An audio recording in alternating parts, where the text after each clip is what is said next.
A graça e a paz de Jesus, o nosso Senhor, e o amor de Maria, nossa mãe, seja com todos nós. Seja muito bem-vindo ao nosso canal, faça a sua inscrição e compartilhe esse vídeo com seus amigos. Queridos irmãos, todos nós já ouvimos em algum momento a frase "A verdade vos libertará". Essa frase foi dita por Jesus Cristo dentro de um contexto maior no Evangelho de São João, capítulo 8, versículos 31 e 32. Se vocês permanecerem firmes na minha palavra, verdadeiramente serão meus discípulos e conhecerão a verdade, e a verdade vos libertará. Nós vivemos num momento histórico onde a verdade se tornou relativa e cada um tem a sua própria verdade. No entanto, nós ouvimos discursos sobre a verdade em todos os lugares. Em todos os cantos há pessoas defendendo a verdade, pessoas combatendo em nome da verdade. E mesmo assim, em todos os cantos existe crime e corrupção. Toda vez que eu conto o meu testemunho de retorno para a Santa Igreja Católica, eu recebo dezenas de mensagens, de comentários dos meus amigos protestantes, fazendo o que eles fazem de melhor, protestando, dizendo que eu abandonei a verdade. Mas se nós fizermos essa pergunta para eles, o que é a verdade? Provavelmente eles dirão que a Bíblia é a verdade. E aqui começam os problemas, os grandes problemas.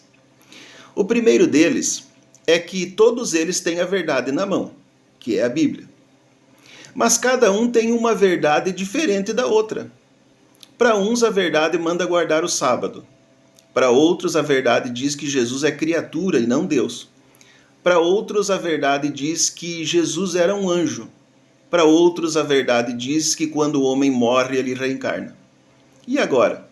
Qual dessas verdades é a verdade? Então, os grupos protestantes, eles formam um arraial assim bem curioso, né? Porque eles defendem a verdade, mas só se ela for conveniente. Se essa verdade incomodar, eles ficam de pelo arrepiado, como se diz aqui no sul. Por exemplo, quando eu mostro algum escândalo envolvendo algum pastor, não fofoca, mas notícias que circulam aí nos grandes veículos de notícias, eles ficam todos alvoroçados, dizendo que eu devia pregar o evangelho em vez de mostrar isso.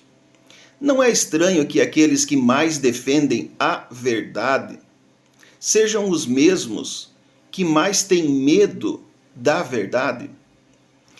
Por exemplo, vamos falar de algumas verdades que devem ser difíceis de engolir aí para os protestantes. Olha só, pastor preso na porta da igreja pertencia à família do TCP, facção criminosa do Rio de Janeiro, terceiro comando puro. O sobrinho do pastor era o líder do esquema.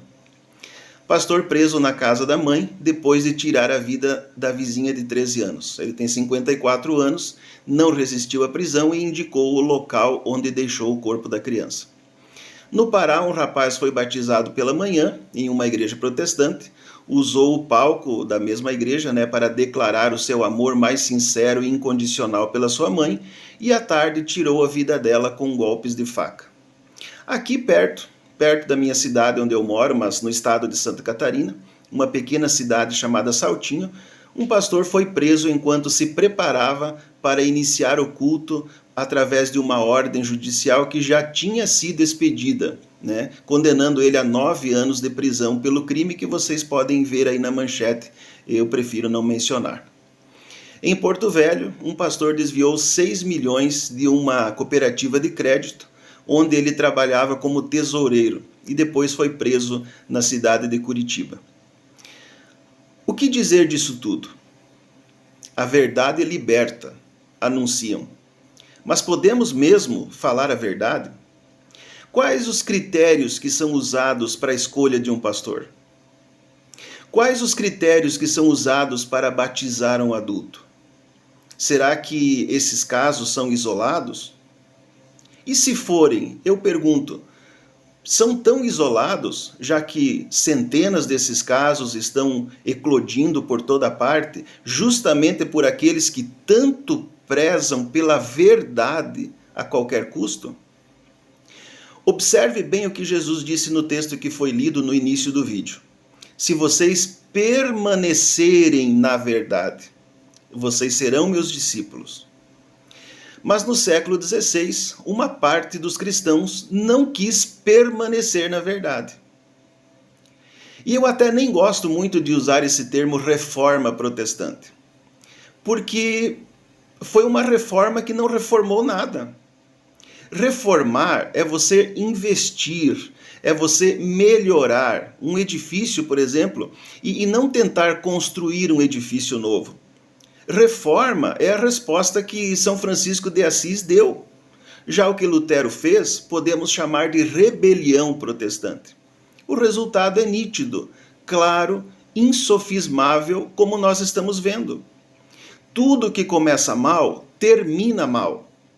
A Santa Igreja nasceu das palavras de Jesus. Sobre esta pedra edificarei a minha igreja, conforme nós podemos ver em Mateus capítulo 16, versículo 18, palavras que foram ditas a São Pedro apóstolo. Apacenta os meus cordeiros, que encontramos lá em São João 21 e 15, também ditas a São Pedro. Confirma na fé os teus irmãos, conforme nós podemos observar em São Lucas capítulo 22, versículo 32, também ditas a Pedro. Por isso se mantém sólida essa igreja há 2000 anos, apesar das perseguições, tanto externas como internas. Já a revolta protestante nasceu com divisões, disputas, discussões, debates, atritos, e assim permanece 500 anos depois. Que com essa reflexão, que com essas palavras, nós possamos ter um dia abençoado, no nome de Jesus.